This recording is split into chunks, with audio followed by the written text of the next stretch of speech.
This time on the Highland Woodworker. So we're always looking for the books that are the most work possible, that kill our stomach lining and make us lose sleep, because those are the books worth reading. Christopher Schwarz gives us an exclusive look inside his Lost Art Press publishing headquarters and shows us their latest books hitting the shelves and tools hitting the mark. The more you use it, the more you find that it does things that are unexpected. Plus, Popular Woodworking Magazine's David Theil shows us some wonderful tricks using washers in your workshop. So don't throw them away. Keep them in a box. Keep them handy. These stories and more this time on the Highland Woodworker.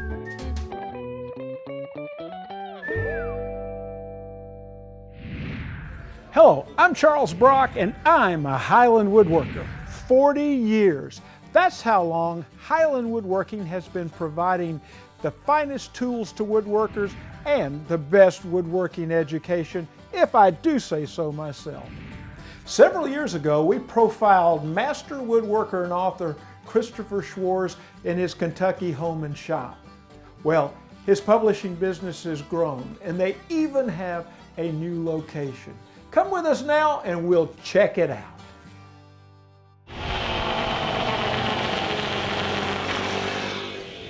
All right, so you're an urban woodworker. Yeah, I am. This is Covington, Kentucky, and this is in the shadow of downtown Cincinnati. Cincinnati is about 7 blocks that way. And it's an old, very German town. So this is a middle-class German neighborhood founded in the late 19th century. And German was spoken here. It was not a very American area. In fact, they call this area Mainstrasse. Still do. But we came here because we've always loved Covington, even though we lived in the suburbs. This is kind of like the Brooklyn to Cincinnati, like Brooklyn is to New York. It's a little grittier. It's cheaper, and we're writers and furniture makers, so cheaper is good. You got to have that. But there's also a lot of other woodworkers and glass makers and metal workers. All that surrounded us, and that was another real attraction, is that people still make stuff here. So this is the home for Lost Art Press. How long have you been here? We bought the building about 3 years ago. I've been a little more than 3 years ago. Been working here every day since, even when it was purple and covered in glitter, which is how it was when we bought it. So you've been making it yours? Been trying to take it back to the way it was when it was built in 1895, and basically just have gutted the place and tried to restore it back to the way it was in 1895 when it opened up as a German fancy grocery and beer house. Well, this is wonderful. Looks like you have a class going on today. Yeah, this is a class that Brendan Gaffney is teaching in making a sector, which is a very ancient direct measuring device that helps you proportion things. And so it's a little bit of tool making, a little bit of woodworking. And so we put on classes here every couple weekends, either myself or Megan Fitzpatrick, or sometimes an outside instructor like Mary May is coming next year or so. But it's this is our bench room. It's also the bookstore. It's the part of the research library. It's a little bit of everything, but this is where we do all the bench work. Well, it looks like you've delved into the world of tool making. Yeah, quite a bit, and more so. So I'm working with Rainey Nelson and John Hoffman, and we're trying to build tools that we really need as furniture makers. A lot of times, there's a lot of great tools out there, but a lot of times tool makers aren't woodworkers, and so sometimes the designs miss a little bit. And so, when we came up with this holdfast, which is based on a French holdfast that someone found on a dung pile, we were looking for the details that made this holdfast work better than any other holdfast we'd ever used. And so, it was kind of deconstructing it and finding that, the shaft doesn't taper. And it's of a particular size that's really tightly fitted to the hole, and a bunch of other little small details that mean this holdfast will always grab. The thing we're working on that's just coming out is, this is a lump hammer that we make up in Indiana. So Rainey machines these heads, and people might say, well, it looks like a stone hammer or something, but in England during the 20th century, craftsmen such as Alan Peters, they started using these instead of wooden mallets. So this is like a wooden mallet that's on steroids. As far as assembly and disassembly, when stuff is really tight, when something is seized, this will just do things that a wooden mallet can't do. So you find that they would use these instead, and the more you use it, the more you find that it does things that are unexpected. So it weighs almost 2.5 pounds. And a lot of people end up using it for chiseling and mortising, especially as you get older. You don't have to swing. As a chisel hammer. Yeah, is that you just drop it. So you lift it and you just let it drop as you're mortising, and so you're not going to get that tennis elbow either. And so I've been using a lump hammer for years now, and I just couldn't imagine working without it now. But so we're trying to introduce this to the United States market as a way of working that has been historically proven in other countries, but it's never caught on here. So it's a pretty unusual tool. How about the marring from it? I mean, that's one of the probably the first questions. Is it's not wood. It's not as malleable as wood. Yeah, but you look at my chisel handles. So these I hit with it all the time, and I haven't cracked a handle. I mean, I just have the same normal marks that I would have with a wooden mallet. Well, that's proof. Well, yeah. I mean, and all my mortising chisels are fine too. So here's. I mean, I've been hitting that with a mortise chisel for years. And you don't have to hit it so hard. No, it's the weight. It's the weight, and let it release. So that's that, and then we also have our dividers. Whoa. Right. Yeah, we have our dividers, and so these are. I use dividers all the time in layout work and measuring and direct measuring. What's different about these is this head up here with a wrench. You can make them as tight or as loose as you like. This isn't designed to lock it. What it's designed to do is to keep it so that you can use it one-handed. So you don't have to turn a screw.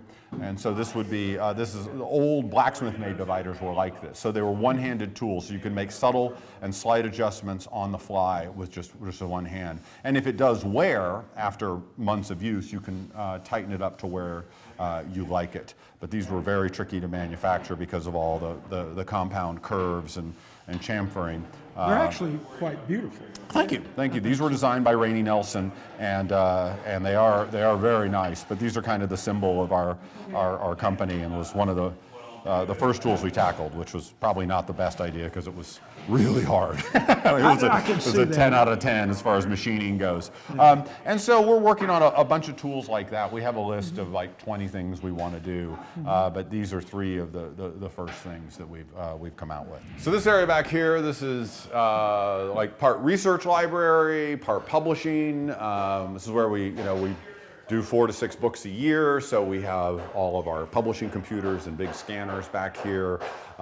This is a small fraction of the historical texts that we use for our research. Everything from the Foxfire books from the pot smoking 60s and 70s to 18th century Roubaud volumes, hand-bound and calfskin, and all these sort of form the backbone of what we do, so that when we're publishing stuff, we try to advance the ball instead of just repeating.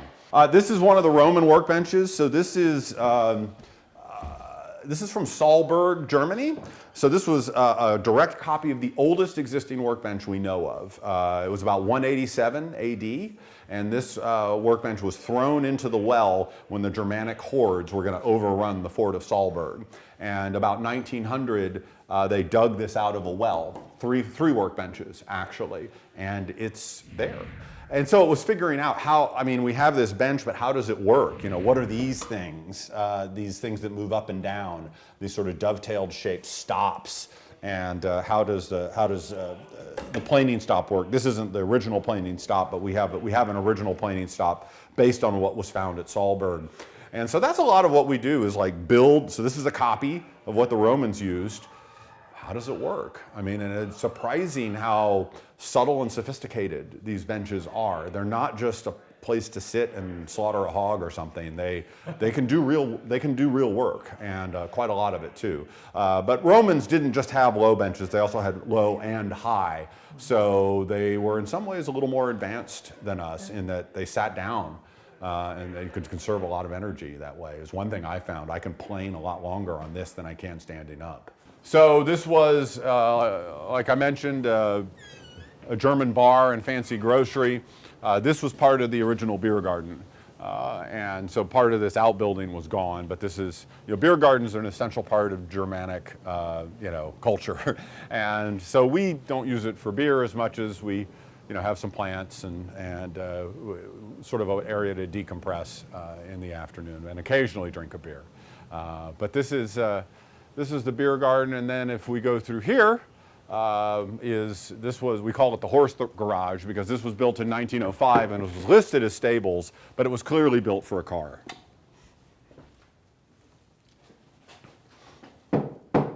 Yeah, I don't know why we have that. Well, you always need your knockers. Yeah, but yeah, knock knock. But this was probably built by the resident using a Sears machine that would make these concrete blocks. This looks like a modern cinder block, but it's building was actually 1905.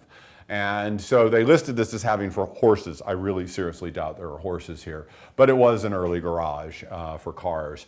Cinder block or concrete block buildings became very popular as people got cars in the early part of the 20th century and they didn't want the garage to burn down, so they would build it out of concrete. But this is our machine room.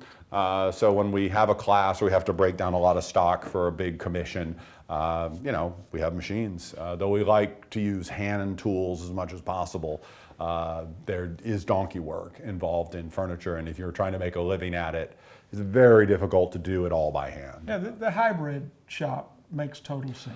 Yeah, I mean, I don't even call it a hybrid shop because, I think that's the correct shop. Like, there has been woodworking machinery for 500 years, whether it was steam-powered, water-powered, horse-powered, whatever. There were sawmills, planing mills, all that stuff has always existed. There was probably not a time when anybody went into the forest and chopped down a tree and made a highboy. It's just a ridiculous idea. So if you're a furniture maker, you got your wood from somewhere. And so I think a well-rounded woodworker has the skills to do everything by hand. But they recognize that machines can allow them to make more by hand, more things, or make their articles more affordable, which is what I seek to do, or allow them to do things that they just wouldn't have time for in their lives, if they made everything completely by hand. So I'm not, plus I don't like anybody who's just, you got to do it this one way. I mean, because that just almost never happened. What have you got new going on at Lost Art Press? Well, we just released Joshua Klein's first book on Jonathan Fisher. It's called Hands Employ to Write. And it's the most unlikely woodworking book we've published. So it's about this 18th century woodworker and his life on the frontier in Maine. Mm-hmm. And why would a woodworking publisher, that we do how-to, why would we publish this book? And it's because it's the most complete look that we can get into what somebody's daily life was like in the 1700s. He recorded everything. We have all his furniture, his diaries. Josh Klein found all this stuff and put together this portrait that's really unexpected. Like, we have an idea of how we think people lived and worked in the 18th century. It's not really like that at all. And it's fascinating because a lot of us, when we're building stuff, I think we think, that it connects us to the past in some ways, and the future. I mean, I think it's important that it's part of a whole continuum. It's not just wearing funky clothes and and building stuff by hand, but that's all part of it. We're part of this long continuum because the history of people is inseparable from the trees and us building things with them.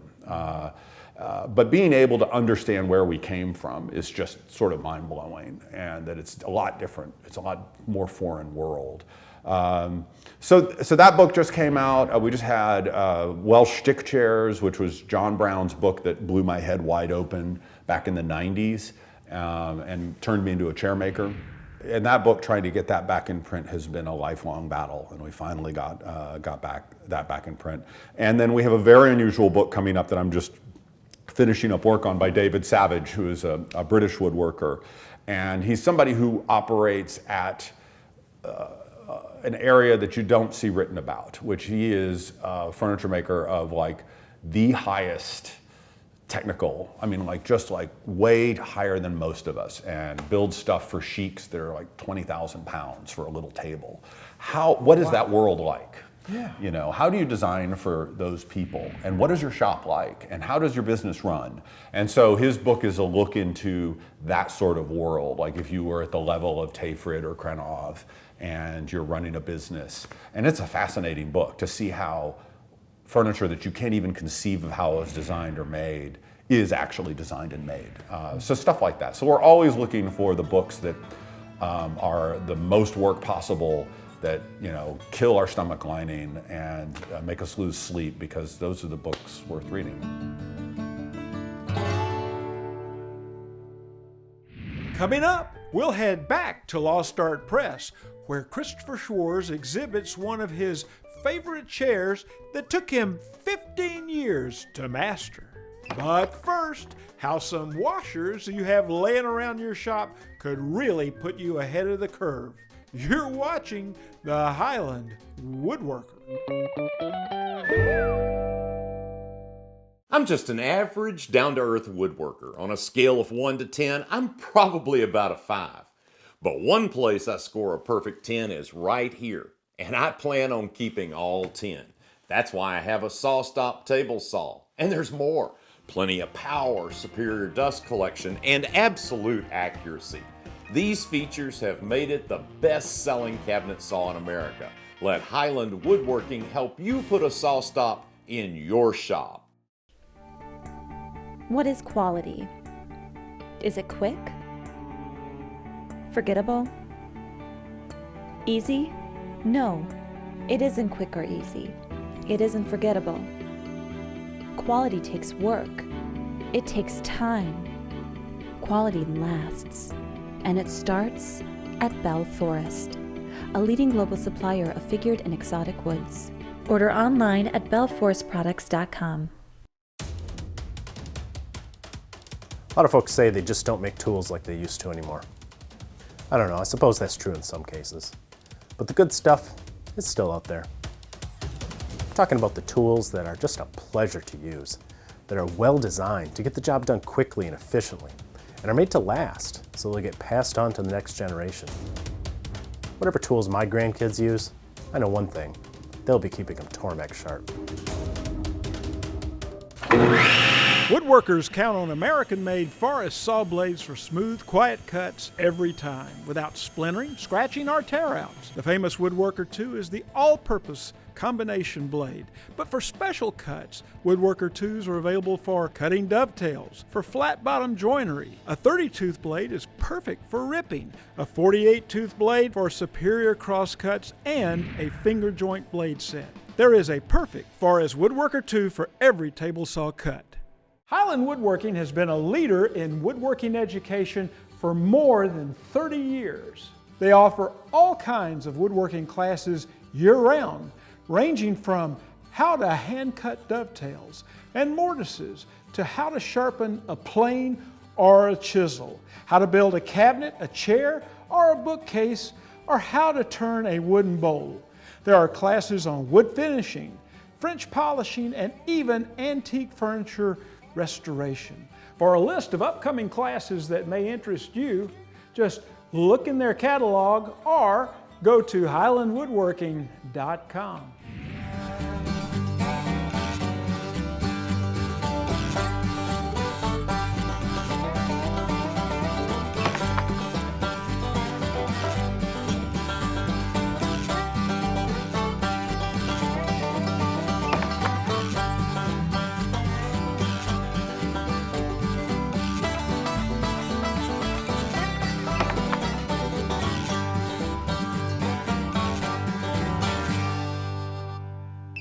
Hey there, Highland Woodworker fans. Here at Popular Woodworking, we are happy to share our tips and tricks with you for every episode. Take a look at this one. Hope you enjoy it. Today we're going to talk about some tricks with washers. Most of us have a few of these of a variety of different sizes laying around in a drawer, in a box, something in our shop. If you've got one that's just one, don't throw it away because they're kind of handy. There's a couple little tricks here. I'm going to show you what to do with them. Just like the coins that are always in our pockets, we can use these washers to give us defined corners, defined radiuses. Does it matter what the radius is? Well, yeah, you can measure it and figure it out. 1.25 inches, it's a 5/8 radius, but that's not really what we're looking for. We're looking for the shape that appeals to us. So we can use the outside of this to say, yeah, that's pretty nice, but maybe we want to use something smaller. Line it up with those two sides, give us a mark. Maybe that's too small. Nonetheless, you've got different sizes to use any way you want to define radiuses on the corners of your pieces. So don't throw them away. Keep them in a box. Keep them handy. Now, one more trick. All of these washers come pretty close to matching mathematical equations, sizes-wise, in our world of woodworking. The distance on this one is 3/8 from here to here, 1/4 inch here, 3/16 here, and an 1/8 there. Why is that useful? Well, let's say you've got a curve, and it could be a complicated curve, much more than this simple curve here, that you need to be a little bit bigger, or you need to offset it. So you take your pencil line here, and you decide, well, I need that to be 1/4 inch bigger, or I need to make the piece 1/4 inch bigger.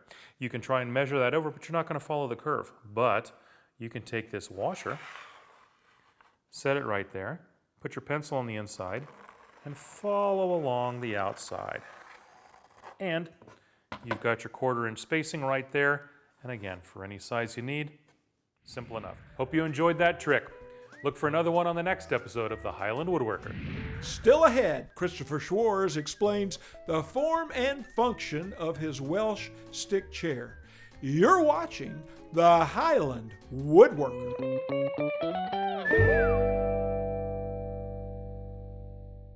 For 35 years, Lee has manufactured the world's best joinery jigs. From our award-winning dovetail jigs and mortise and tenon jigs, to newer innovations like router table jigs. Easily add strong, beautiful joinery to your woodworking pieces, like half-blind dovetails, box joints, mortise and tenon joints, and through dovetails. Lee, simply the easiest and most versatile router joinery jigs. Whiteside Machine Company has been in business for over 30 years, providing customers with quality American-made router bits. Fine Woodworking Magazine has declared Whiteside router bits best overall and best value when compared against 17 other brands. No matter the router application, they have the type and profile of carbide router bit you need. When you put a Whiteside router bit to work in your shop, it is guaranteed to make you smile.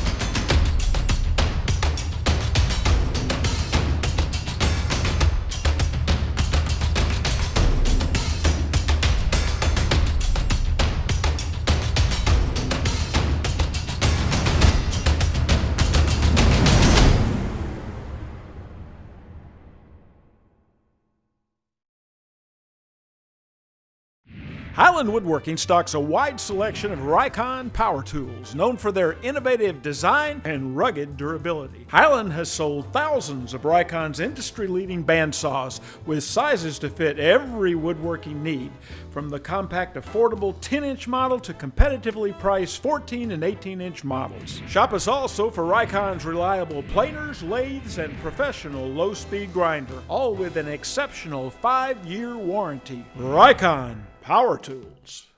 If you can't make it to Highland Woodworking in Atlanta, Georgia, you can shop online at highlandwoodworking.com. They're great at getting what you want to your shop quick. Moment with a Master is brought to you by Highland Woodworking. Fine tools since 1978. Let Highland's legendary wood slicer resaw blade help make it easy for you to get great results sawing thick lumber into thinner boards. The wood slicer is designed to cut much faster, smoother, and quieter than ordinary bandsaw blades. You'll be amazed at how smooth a surface you'll get with a wood slicer. Its variable tooth pattern greatly reduces noise and vibration. Order a wood slicer from Highland Woodworking for your bandsaw today. Chris, I have enjoyed watching you jump into the world of seating, or the chair. Yeah. It's not really simple, but it shouldn't scare you away. No, I've been building, this is what's called a Welsh Stick Chair, and I've been building this chair since, this style of chair since 2003. So I've been involved in chair making for a long time, but as far as like, you have to really know it deeply before you're ready to talk about it with other people. And so I've spent the last 15 years really trying to understand this form and why I love it. You know, I love it because it's very simple, and it's not very formal, it's very vernacular, and they all kind of have a rakishness with these legs, and they look more like an animal that's gonna pounce on you and bite your leg. Yeah, it should look like it's kind of moving when it's still. Yeah, no, that's what I'm after, and that's what I've always loved about these chairs. And so, but it's taken me 15 years to kind of get my head wrapped around how they work and what I like about them and how to make them comfortable, because there is no cushion.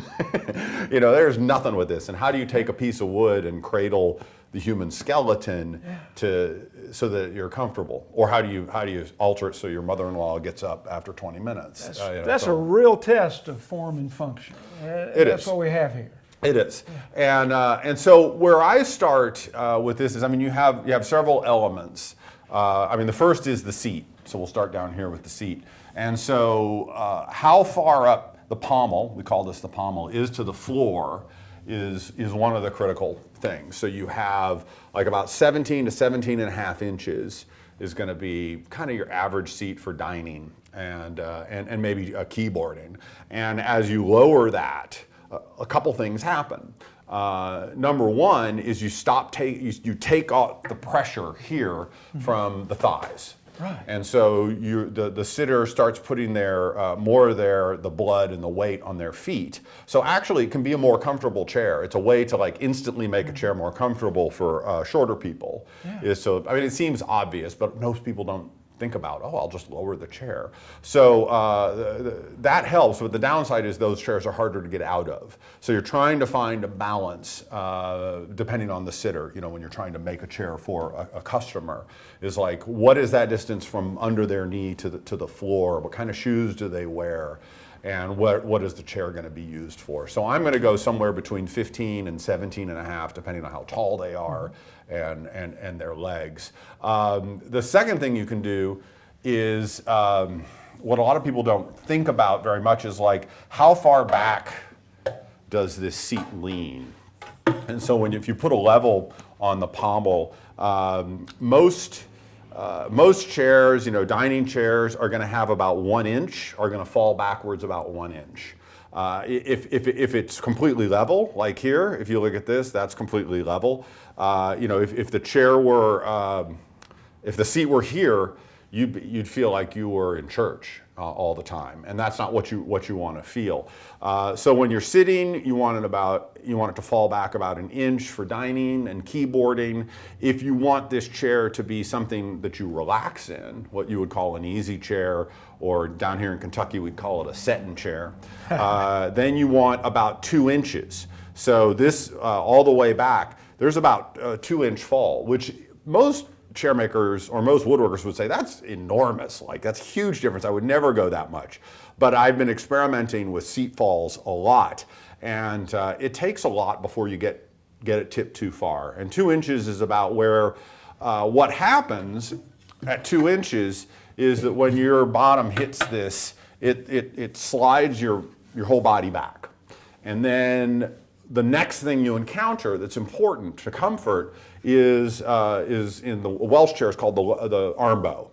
And so you can adjust the position of the arm bow to hit them in the lumbar spine.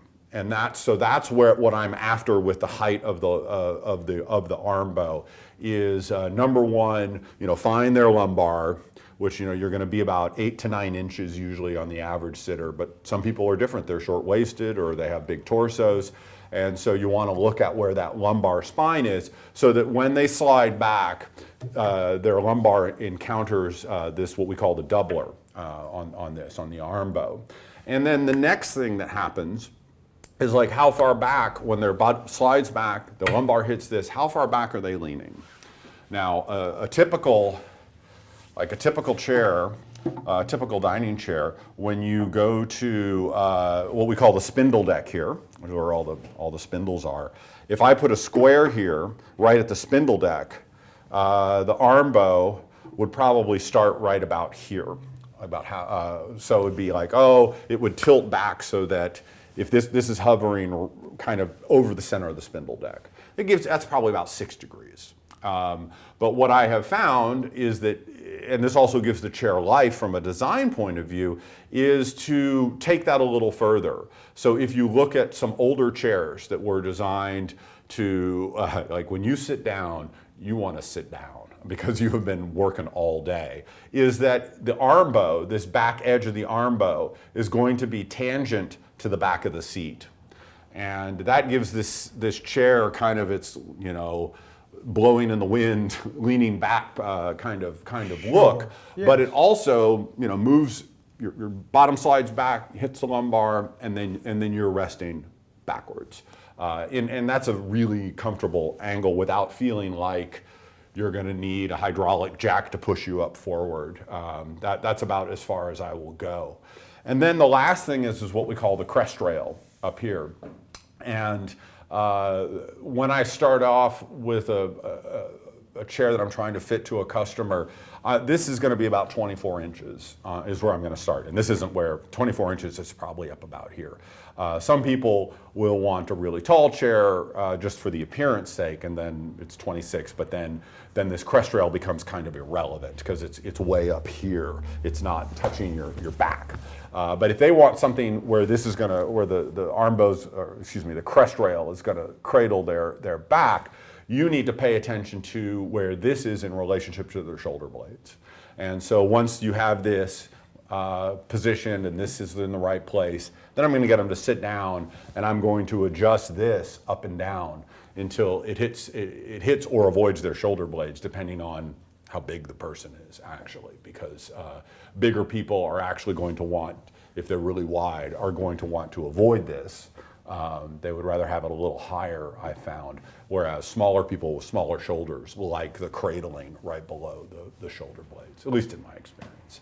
So all those things are how I kind of fine-tune a very simple chair to be something that's very personal and because there are comfortable. Personal chairs, yeah, but then there are chairs that you build for the general public. Yes. And so there's a big difference because we are all so different. We all are different. I mean, thank goodness that we're in a range and I don't have to build chairs for like millipedes or something, but I don't know how to build a chair for a butterfly, yeah. But you're right. And so all of these, you find out where the range is, and then like when I'm building a chair like this is for a particular person. But if this were for a general audience, this would be up 2 inches higher, so that these will bite into the shoulders of a larger person. And so if you move that up 2 inches, then you've got a chair for general consumption. And so like 9 inches, well, this is actually 8 inches here, and then probably 24 inches. You'll get 90% of the people. But for the person this is designed for, this is like their chair. That's right. And everyone else should not sit in it. So everything starts with a seat. Yeah. And then support. Legs have a lot to do with the angles and the height. And so how do you come up with? Well, the Welsh chairs are funny in that they have really radical. I mean, the rake and splay on these is pretty radical from a Windsor point of view, and they do relate to how stable the chair is. So one of the things we're going to do, I will do here, is when I get this, the way that these rake back here to the back legs, is I want this to be in line with the crest, so that when you sit,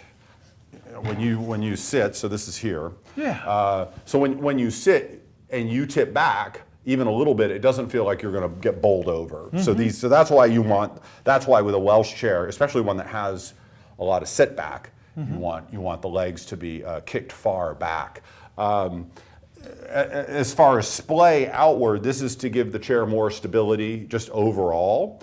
It's very unlike most English chairs. English chairs would have very upright and proper formal legs, whereas this is much more like I just want it to not fall over when I'm drunk in this chair, I think is the idea behind it. And then there's the undercarriage, which doesn't really relate to the comfort, but relates to the strength. And you can see that this doesn't have an undercarriage. And there are a lot of people who say, well, gosh, you're ruining this chair, that your customers will never accept this chair because it won't be as durable. Well, there are no stretchers. There are no stretchers, and people think that stretchers are necessary, whereas the earliest chairs we have from Wales and from England and all these things, no stretchers whatsoever. And they've lasted 400 or 500 years just fine. So the trick there is to have really good joinery into the seat. Which was the forerunner, the Windsor chair or the Welsh Stick Chair to the Windsor? The earliest chair image we have of a chair like this, where the image, where the legs and everything are tenon into the seat, that's what makes what we call a Windsor, is a Welsh image. I think it's from the 12th century. So the Welsh claim it, and I'll let them have it because the English have yet to come up with a better image. I don't think there's any doubt that they're very much related, and who knows who started the first one, but they're. I got to give it to the Welsh. I like theirs because they don't. The whole things are much less formal, and I'm not like a formal, elaborate guy. So so that's kind of my affection for it. Thank you. Learned more about the Welsh chair than I ever knew.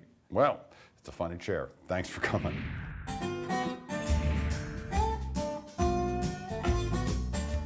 Tell you what, spoon carving is all the rage. It's a great way for a woodworker to really learn some new skills because you've really got to watch the grain, and the grain in wood is kind of what it's all about, especially when you're carving. So this is something you can maybe do at home if you're away from your shop or just sit and whittle. More Knife has got a great little set of a 120 Sloyd type knife that provides a lot of power, and it also will provide a lot of detail carving with this sharp point. The other part of this great set is a 1/64 hook knife. Now, what you do with this is you want to be able to use this to carve the bowl of spoons, small bowls. There's so much you can do with it. Any place that you need to kind of scoop out something cross grain is a great place to use the 1/64 hook knife. If you need a great book to give you some background and give you some ideas about the artistry of spoon carving, we've got one for you. The book I recommend is The Artful Wooden Spoon by Joshua Vogel. You will marvel at his craftsmanship and be inspired with his work. He also tells you how to do it, and that is a wonderful thing because you will be armed with the Mora knife set and the information you need, and you can create your own wooden masterpieces. Spoon carving, it's up and coming, and your inspiration, your artwork is just waiting to be found. Get busy with Mora Knife.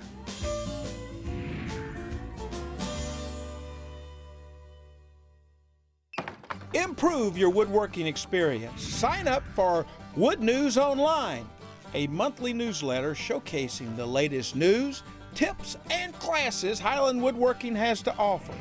By signing up, you'll receive the latest episode of the Highland Woodworker, special store promotions, and Wood News Online delivered straight to your inbox. Sign up today. That's all the time we have for the show today. But check us out on social media and come back to see us next time on the Highland Woodworkers.